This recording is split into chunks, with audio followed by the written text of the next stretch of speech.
Welcome back to my YouTube channel. ನಾನು ನಿಮ್ಮ ಸುಷ್ಮಾ ಮಾತಾಡ್ತಾ ಇರೋದು. ಇವತ್ತಿನ ಟಾಪಿಕ್ ಬಂದು ನಿಮ್ಮ ಪರ್ಸನ್ಸ್ ಟ್ಯಾಲೆಂಟ್, ಎನರ್ಜೀಸ್, ಅವರ ಫೀಲಿಂಗ್ಸ್, ಅವರ ಥಾಟ್ಸ್ ಏನು ಅಂತ ಅಂದ್ಬಿಟ್ಟು ನೋಡೋಣ. ಈ ಒಂದು ಶಿವರಾತ್ರಿ ಕಳೆದ ನಂತರ ಆ ಪರ್ಸನ್ ನಿಮ್ಮ ಬಗ್ಗೆ ಏನು ಯೋಚನೆ ಮಾಡ್ಬೋದು ಅಥವಾ ಏನು ಯೋಚನೆ ಮಾಡ್ತಿದ್ರು ಅಂತ ಅಂದ್ಬಿಟ್ಟು ನೋಡಬಹುದು. ಆ್ಯಂಡ್ ನಿಮ್ಗೇನಾದರೂ ಈ ಒಂದು ರೀಡಿಂಗಲ್ಲಿ ಯಾವುದಾದ್ರೂ ಒಂದು ಎನರ್ಜಿನ ಕ್ಲೇಮ್ ಮಾಡ್ಕೋಬೇಕು ಅಂತ ಅಂದರೆ ನೀವು ಕಮೆಂಟ್ ಸೆಕ್ಷನ್ಗೆ ಹೋಗಿ 111 ಅಂತ ಆದರೂ ಟೈಪ್ ಮಾಡಿ ಅಥವಾ ರೆಸೊನೇಟೆಡ್ ಅಂತ ಆದರೂ ಟೈಪ್ ಮಾಡಿ.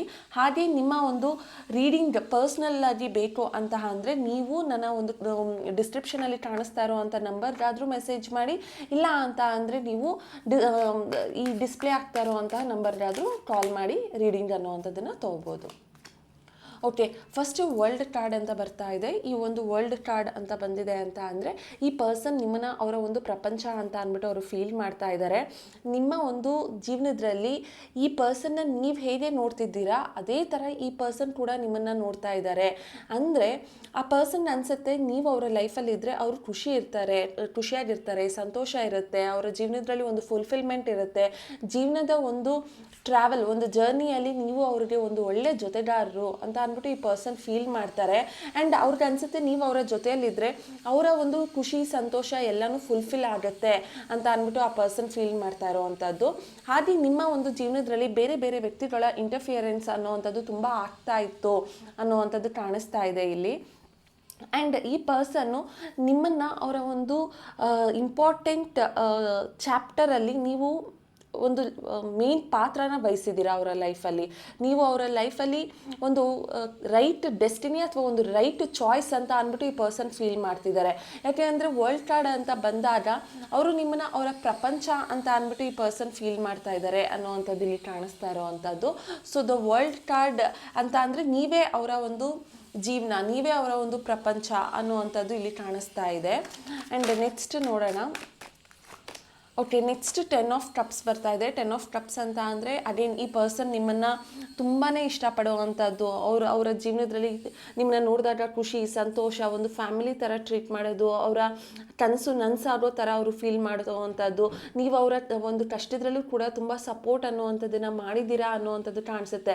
ಆ್ಯಂಡ್ ಫ್ಯೂಚರ್ ಅಂತ ಬಂದಾಗ ಈ ಪರ್ಸನ್ ನಿಮ್ಮನ್ನು ಅವರ ಒಂದು ಫ್ಯಾಮಿಲಿ ಥರ ಮಾಡ್ಕೋಬೇಕು, ನೀವು ಅವರ ಜೀವನದಲ್ಲಿ ಒಂದು ಖುಷಿ ಕೊಡುವಂಥ ಪರ್ಸನ್ ಆಗಿರೋದ್ರಿಂದ ನಿಮ್ಮ ಜೊತೆ ಅವರ ಒಂದು ಜರ್ನಿನ ಸ್ಟಾರ್ಟ್ ಮಾಡಬೇಕು ಅಂತ ಅಂದ್ಕೊಳ್ತಿದ್ದಾರೆ ಅಂತ ಹೇಳ್ಬೋದು.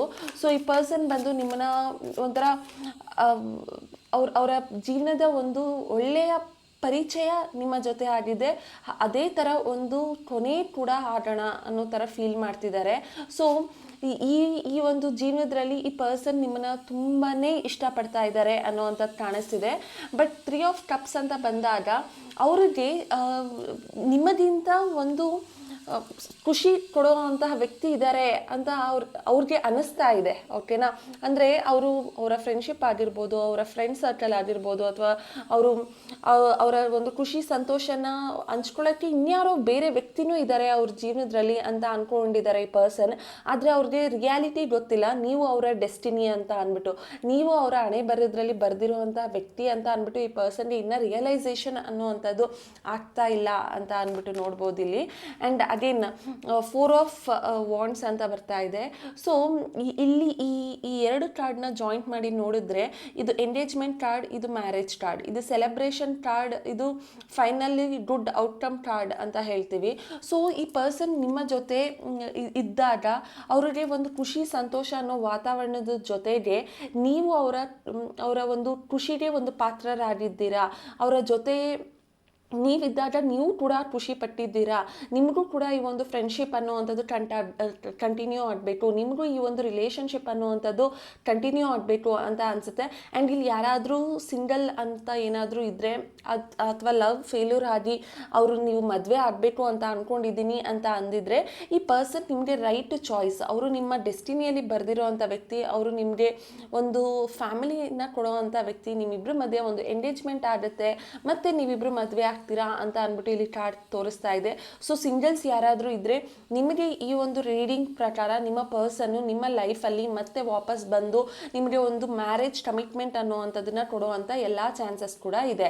ಆ್ಯಂಡ್ ಇಲ್ಲಿ ಯಾರಾದರೂ ಸಿಂಗಲ್ಸ್ ಜೊತೆಗೆ ಯಾರಾದರೂ ಇಂಡಿವಿಜುವಲ್ ಆಗಿ ಇದ್ದಾಗ, ಅಂದರೆ ನಿಮಗೆ ಒಂದು ಲೈಫ್ ಪಾರ್ಟ್ನರ್ ಇಲ್ಲದೇನೆ ಇದ್ದಾಗ ಈ ಪರ್ಸನ್ ನಿಮ್ಮ ಲೈಫಲ್ಲಿ ಎಂಟರ್ ಆಗಿದ್ರೆ ಈ ಪರ್ಸನ್ ನಿಮ್ಮನ್ನು ಒಂದು ಖುಷಿಯ ವ್ಯಕ್ತಿ, ನೀವು ಅವರ ಲೈಫಲ್ಲಿದ್ದರೆ ಒಂದು ಸಂತೋಷ, ನೆಮ್ಮದಿ, ಖುಷಿ ಅನ್ನುವಂಥದ್ದು ಸಿಗುತ್ತೆ.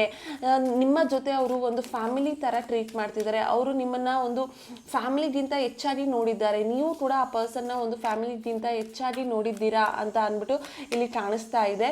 ಬಟ್ ಆ ಪರ್ಸನ್ನು ಇಷ್ಟೆಲ್ಲ ರಿಲೇಷನ್ಶಿಪ್ಪಲ್ಲಿ ತೋರಿಸಿ ಅವರು ನಿಮ್ಮ ಒಂದು ಜೀವನದಲ್ಲಿ ಮೂವ್ ಆನ್ ಆಗೋದ್ರು ಅನ್ನೋವಂಥದ್ದು ಕಾಣಿಸ್ತಾ ಇರೋವಂಥದ್ದು. ಅಂದರೆ ಅವರು ನಿಮಗೆ ಈ ಒಂದು ಎಕ್ಸ್ಪ್ರೆಷನ್ ಅಥವಾ ಈ ಒಂದು ಭಾವನೆಗಳನ್ನ ನಿಮ್ಮ ಹತ್ರ ತೋರಿಸಿ, ಆದರೆ ಅವರು ನಿಮ್ಮ ಜೀವನದಿಂದ ಅವ್ರಿಗೆ ಆದಂಥ ಕೆಲವೊಂದು ರೆಸ್ಪಾನ್ಸಿಬಿಲಿಟೀಸ್ ಇದೆ, ಅವ್ರಿಗೆ ಆದಂಥ ಕೆಲವೊಂದು ವಿಚಾರಗಳಿದೆ ಅಂತ ಅಂದ್ಬಿಟ್ಟು ಚೇಂಜ್ ಆಗೋದ್ರು. ಆ ಒಂದು ರಿಯಲೈಸೇಷನ್ ಆ ವ್ಯಕ್ತಿಗೆ ಆದಮೇಲೆ ನಿಮಗೆ ಈ ಅವ್ರು ಕೊಟ್ಟಂಥ ಫೀಲಿಂಗ್ಸ್ ತುಂಬ ಹರ್ಟ್ಫುಲ್ ಆಗಿದೆ, ನಿಮಗೆ ಮೂವ್ ಆನ್ ಆಗೋಕ್ಕಾಗ್ತಾ ಇಲ್ಲ. ಆದರೆ ಆ ಪರ್ಸನ್ ಎಷ್ಟೇ ಮೂವ್ ಆಗಿದ್ರು, ಚೇಂಜ್ ಆಗಿದ್ರು ಕೂಡ ಅವ್ರಿಗೂ ಕೂಡ ನಿಮ್ಮ ಮೇಲೆ ಒಂದು ಫೀಲಿಂಗ್ಸ್ ಅನ್ನೋ ಅಂಥದ್ದಿದೆ. ಅವರು ಕೂಡ ನಿಮ್ಮ ಹತ್ರ ವಾಪಸ್ ಬರಬೇಕು, ಪ್ಲ್ಯಾನ್ ಮಾಡಬೇಕು ನಿಮ್ಮ ಹತ್ರ ಬರೋದಕ್ಕೆ. ನೀವಿದ್ದಾಗ ಅವರ ಜೀವನದಲ್ಲಿ ಎಲ್ಲನೂ ಇತ್ತು ಅಂತ ಅಂದ್ಬಿಟ್ಟು ಆ ಪರ್ಸನ್ ಫೀಲ್ ಮಾಡ್ತಿದ್ದಾರೆ. ಈಗ ಮನೆಯೇ ಇಲ್ಲದೆ ಇರೋ ಅಂಥ ವ್ಯಕ್ತಿ ಅಥವಾ ಮನೆ ವಾತಾವರಣ ಕೊಡೋವಂತಹ ವ್ಯಕ್ತಿ ನೀವಾಗಿದ್ದಾಗ ಆ ಪರ್ಸನ್ಗೆ ಈಗ ಇದ್ದು ಕೂಡ ಅವ್ರಿಗೆ ಏನೂ ಇಲ್ವೇನೋ ಈ ಜೀವನದಲ್ಲಿ ಅನ್ನೋ ಥರ ಫೀಲ್ ಮಾಡ್ತಿದ್ದಾರೆ. Because you are the person ಅವ್ರಿಗೆ ಒಂದು ಫ್ಯಾಮಿಲಿ ಥರ ಫೀಲ್ ಕೊಟ್ಟಿದ್ದು. ಆ ಒಂದು ಜೀವನದಲ್ಲಿ ಈ ಪರ್ಸನ್ ನಿಮ್ಮನ್ನು ತುಂಬಾ ಕನೆಕ್ಟ್ ಆಗಿದ್ರು ಅಂತ ಅಂದ್ಬಿಟ್ಟು ಹೇಳ್ಬೋದು. ಆ್ಯಂಡ್ 7 ಆಫ್ ಕಪ್ಸ್ ಬರ್ತಾ ಇರೋದ್ರಿಂದ ಈ ಪರ್ಸನ್ನು ನೀವು ಪ್ರಿಯಾರಿಟಿ ಅಲ್ಲ, ನೀವು ಅವ್ರಿಗೆ ಫಸ್ಟ್ ಪ್ರಿಫರೆನ್ಸ್ ಅಲ್ಲ. ಅವರ ಜೀವನದಲ್ಲಿ ಅವ್ರಿಗೆ ಖುಷಿ ಸಂತೋಷ ಹಂಚ್ಕೊಳ್ಳೋದಕ್ಕೆ ತುಂಬ ಜನ ಇದ್ದಾರೆ. ನಿನ್ನ ಬಿಟ್ಟು ಇನ್ಯಾರೋ ಬಂದರೂ ಕೂಡ ಅವರು ನಿಮಗೆ ಕೊಟ್ಟಷ್ಟೇ ವ್ಯಾಲ್ಯೂನ ಅವ್ರಿಗೆ ಕೊಡ್ತೀನಿ ಅಂತ ಅಂದ್ಬಿಟ್ಟು ಟ್ರೀಟ್ ಮಾಡ್ತಿದ್ದಾರೆ ಅನ್ನೋ ಥರ ನಿಮಗೆ ಅನ್ನಿಸ್ತಾ ಇದೆ. ಬಟ್ ಈ ಪರ್ಸನ್ನು ಎಷ್ಟೇ ಆದ್ರೂ ಅವರ ಫೈನಲ್ ಡೆಸ್ಟಿನಿ ನಿಮ್ಮ ಹಣೆ ಬರೋದ್ರಲ್ಲಿ ಬರೆದಾಗ ಅವರು ಮತ್ತೆ ವಾಪಸ್ ಬರಬೇಕು, ಅವರು ಮತ್ತೆ ನಿಮ್ಮ ಜೊತೆನೇ ರಿಲೇಷನ್ಶಿಪ್ ಅನ್ನೋವಂಥದ್ದನ್ನು ಸ್ಟಾರ್ಟ್ ಮಾಡಬೇಕು. ಸೊ ಇಲ್ಲಿ ಏನೇ ಪ್ರಾಬ್ಲಮ್ ಆಗಿದ್ರೂ ಕೂಡ ವರ್ಲ್ಡ್ ಕಾರ್ಡ್ ಮುಂದೆ ಈ ಎಲ್ಲ ಕಾರ್ಡು ಕೂಡ ನಿಲ್ ಅಂತ ಹೇಳ್ಬೋದು. ಬಿಕಾಸ್ ನೀವು ಅವರ ಒಂದು ಪ್ರಪಂಚ, ನೀವು ಅವರ ಹಣೆ ಬರೋದ್ರಲ್ಲಿ ಬರೆದಿರೋದು, ನೀವು ಅವರ ಡೆಸ್ಟಿನಿ, ನಿಮ್ಮ ಜೊತೆನೇ ಅವರ ಒಂದು ಜೀವನ ಅನ್ನುವಂಥದ್ದು ಎಂಡ್ ಆಗಬೇಕು, ಕಂಪ್ಲೀಷನ್ ಅನ್ನುವಂಥದ್ದು ಆಗಬೇಕು. ಅವ್ರು ಎಷ್ಟೇ ದೂರ ಹೋಗಿದ್ರೂ ಕೂಡ ಈ ಒಂದು ಪ್ರಪಂಚ ಚಿಕ್ಕದು, ಅವ್ರು ಮತ್ತೆ ವಾಪಸ್ ನಿಮ್ಮ ಹತ್ರ ಬರಲೇಬೇಕು. ಸೊ ಹಾಗಾಗಿ ಈ ಪರ್ಸನ್ನು ನಿಮ್ಮ ಹತ್ರ ವಾಪಸ್ ಬರ್ತಾರೆ ಅಂತ ಅಂದ್ಬಿಟ್ಟು ಹೇಳ್ಬೋದು. ಆ್ಯಂಡ್ ನಿಮಗೆ ಈ ಒಂದು ಶಿವರಾತ್ರಿಯ ನಂತರ ಶಿವನಿಂದ ಏನು ಮೆಸೇಜಸ್ ಅನ್ನೋ ಅಂಥದ್ದು ಬರ್ತಾ ಇದೆ ನಿಮ್ಮ ಒಂದು ರಿಲೇಷನ್ಶಿಪ್ಗೆ ಅಂತ ಅಂದ್ಬಿಟ್ಟು ನೋಡೋಣ. Okay, future is bright. Okay, ಯೂನಿವರ್ಸೇ ಹೇಳ್ತಾ ಇದೆ ನಿಮ್ಮ ಫ್ಯೂಚರ್ ತುಂಬ ಚೆನ್ನಾಗಿದೆ, ತುಂಬ ಓವರ್ ಥಿಂಕ್ ಮಾಡಬೇಡಿ, ತುಂಬ ಸ್ಟ್ರೆಸ್ ತೊಗೋಬೇಡಿ, ಆ್ಯಂಗ್ಸೈಟಿ ತೊಗೋಬೇಡಿ. ನಿಮಗೆ ಜೀವನದಲ್ಲಿ ಏನು ಸಿಕ್ಕಬೇಕೋ ಅದು ಸಿಕ್ಕುತ್ತೆ, ಅದು ನಿಮ್ಮ ಫ್ಯೂಚರ್, ನಿಯರ್ ಫ್ಯೂಚರಲ್ಲೇ ಅದಿದೆ. ಸೊ ಹಾಗಾಗಿ ಖುಷಿಯಿಂದ ಸಂತೋಷವಾಗಿ ಇರಿ ಅಂತ ಅಂದ್ಬಿಟ್ಟು ಯೂನಿವರ್ಸ್ ಮತ್ತು ನೀವು ನಂಬಿರೋ ಅಂತಹ ಶಿವ ಆಗಿರ್ಬೋದು ಅಥವಾ ದೇವಿ ಆಗಿರಬಹುದು ಅವರು ಹೇಳ್ತಿದ್ದಾರೆ ಅಂತ ಅಂದ್ಕೊಳ್ಳಿ. ಅಬಂಡೆನ್ಸ್ ಆ್ಯಂಡ್ ಪ್ರಾಸ್ಪರಿಟಿ ಅಂದರೆ ನೀವೇನಾದರೂ ಜೀವನದಲ್ಲಿ ಹಣ ಕಾಸು ಅಂತಸ್ತಿಗೆ ಬೇಜಾರು ಮಾಡ್ಕೊಂಡಿದ್ರೆ ಅಥವಾ ನೀವೇನಾದರೂ ಬೇರೆಯವ್ರಿಗೆ ದುಡ್ಡು ಅನ್ನುವಂಥದ್ದನ್ನು ಕೊಟ್ಟು ಆ ಪರ್ಸನ್ ಕೊಡ್ತಾರಾ ಇಲ್ವಾ ನನ್ನ ಲೈಫಲ್ಲಿ, ಇವರು ಇದ್ದಾಗ ಚೆನ್ನಾಗಿ ನನ್ನ ಹತ್ರ ದುಡ್ಡನ್ನ ಈಸ್ಕೊಂಡ್ರು ಬಟ್ ಹೋದ್ಮೇಲೆ ಆ ಪರ್ಸನ್ ನನಗೆ ವಾಪಸ್ ದುಡ್ಡು ಕೊಡ್ತಾರಾ ಅಂತ ಅಂದರೆ ವರಿ ಮಾಡಬೇಡಿ. ನಿಮಗೆ ಆದಂತಹ ಅಮೌಂಟ್ ವಾಪಸ್ ಬರ್ತಾ ಇದೆ. ನೀವು ಯಾವುದು ಆ ಪರ್ಸನ್ಗೆ ಕೊಟ್ಟಿದ್ರಿ ಅದರ 2ರಷ್ಟು ಅಮೌಂಟು ನಿಮಗೆ ಬರ್ತಾ ಇದೆ. ನೀವು ಯಾರಿಗಾದ್ರೂ ಸಾಲ ಅಂತ ಕೊಟ್ಟಿದ್ರೆ ಆ ಸಾಲ ಕೊಟ್ಟವರು ಮತ್ತೆ ನಿಮಗೆ ವಾಪಸ್ ನಿಮ್ಮ ದುಡ್ಡನ್ನ ಕೊಡ್ತಾರೆ ಅಂತ ಅಂದ್ಬಿಟ್ಟು ಇಲ್ಲಿ ಹೇಳ್ಬೋದು. And trust is needed. ನೀವು ನಂಬಿ, ನಿಮ್ಮನ್ನು ನೀವು ನಂಬಿ, ನಿಮ್ಮ ಒಂದು ಆಲೋಚನೆನ ನೀವು ನಂಬಿ. ಯೂನಿವರ್ಸಿಂದ ನಿಮ್ಗೆ ಏನಾದರೂ ಮೆಸೇಜಸ್ ಅನ್ನುವಂಥದ್ದು ಸಿಗ್ತಾ ಇದೆ ಅಂದರೆ ನಂಬಿಕೆನೇ ಇಂಪಾರ್ಟೆಂಟು. ನೀವು ನಿಜವಾಗ್ಲೂ ನಂಬಿದ್ರೆ ವಿಚಾರಗಳು ಅನ್ನುವಂಥದ್ದು ಚೇಂಜ್ ಆಗುತ್ತೆ ಅಂತ ಅಂದ್ಬಿಟ್ಟು ಯೂನಿವರ್ಸ್ ಅಥವಾ ಶಿವ ಅನ್ನುವಂಥವ್ರು ಹೇಳ್ತಿದ್ದಾರೆ ಅಂತ ಹೇಳ್ಬೋದು.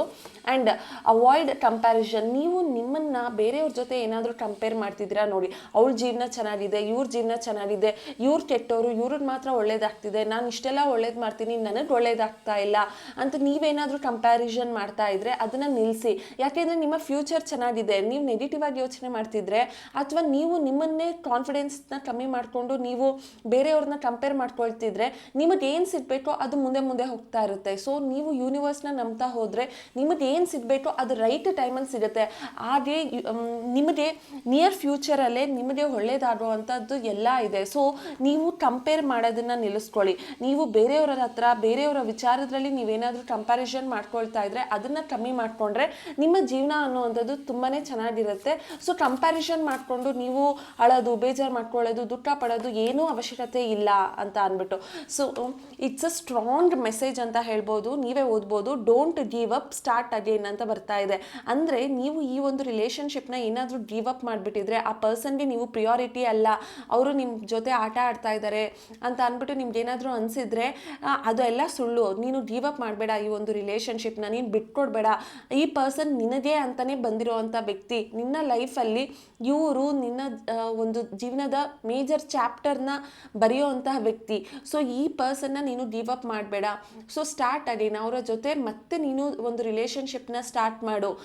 ನೀನು ಹೋಗಬೇಕಾಗಿರೋವಂಥ ರೈಟ್ ಡೆಸ್ಟಿನೇಷನ್ ಇದೆ ಅಂತ ಅಂದ್ಬಿಟ್ಟು ಯೂನಿವರ್ಸ್ ನಿಮಗೆ ಹೇಳ್ತಾ ಇರೋವಂಥ ಮೆಸೇಜ್. ತುಂಬ ಸ್ಟ್ರಾಂಗ್ ಮೆಸೇಜ್ ಆ್ಯಕ್ಚುಲಿ ಅದು. ಸೊ ನಾನು ಅಂದ್ಕೊಂಡಿರಲಿಲ್ಲ ಇಷ್ಟೊಂದು ಸ್ಟ್ರಾಂಗ್ ಮೆಸೇಜ್ ಬರುತ್ತೆ ಅಂತ ಅಂದ್ಬಿಟ್ಟು. So right now adjust with the situation. So ನೀವೇನಾದರೂ ಕಷ್ಟಪಡ್ತಿದ್ರೆ, ನಿಮ್ಮ ಕೈಯಲ್ಲಿ ಅಡ್ಜಸ್ಟ್ ಆಗೋಕ್ಕಾಗ್ತಾ ಇಲ್ಲ, ನಿಮಗೆ ನಿದ್ದೆ ಬರ್ತಿಲ್ಲ, ನೆಮ್ಮದಿಯಾಗಿರೋದಕ್ಕಾಗ್ತಾ ಇಲ್ಲ, ಆ ಪರ್ಸನ್ ನಿಮ್ಮ ಲೈಫಲ್ಲಿ ಬೇಕೇ ಬೇಕು ಅಂತ ಇದ್ದಾಗ ಇದು ನಿಮಗೆ ಬಂದಿರೋವಂತಹ ಟೆಂಪ್ರವರಿ ಪ್ರಾಬ್ಲಮ್.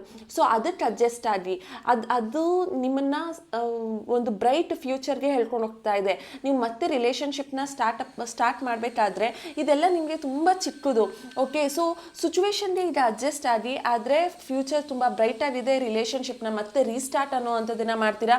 ನಿಮ್ಮನ್ನು ನೀವು ಯಾರ ಹತ್ರ ಕಂಪೇರ್ ಮಾಡ್ಕೋಬೇಡಿ. Trust the process. ನೀವು ಈಗ ಏನು ನಂಬ್ತಿರೋ ಅದೇ ನಿಜ ಆಗುತ್ತೆ ಅಂತ ಅಂದ್ಬಿಟ್ಟು ಈ ಒಂದು ಶಿವರಾತ್ರಿಯ ನಂತರ ಶಿವ ನಿಮಗೆ ಮೆಸೇಜ್ ಅನ್ನುವಂಥದ್ದನ್ನು ಕೊಡ್ತಿದ್ದಾರೆ ಅಂತ ಹೇಳ್ಬೋದು. ಸೊ ಯಾಕೆ ಅಂದರೆ ಈ ಪರ್ಸನ್ನೇ ನಿಮ್ಮ ಒಂದು ಡೆಸ್ಟಿನಿ, ಇವರೇ ನಿಮ್ಮ ಹಣೆ ಬರೋದ್ರಲ್ಲಿ ಬರೆದಿರೋ ಅಂಥದ್ದು ಅಂತ ಅಂದ್ಬಿಟ್ಟು ಇಲ್ಲಿ ಹೇಳ್ಬೋದು. ಸೊ ನಿಮ್ಗೆ ಏನಾದರೂ ಈ ಒಂದು ರೀಡಿಂಗ್ ಇಷ್ಟ ಆಗಿದ್ದರೆ ನೀವು ನನ್ನ ಒಂದು ಕಮೆಂಟ್ ಸೆಕ್ಷನಲ್ಲಿ 111 ಅಂತ ಅಂದ್ಬಿಟ್ಟು ಬರಿಬೋದು.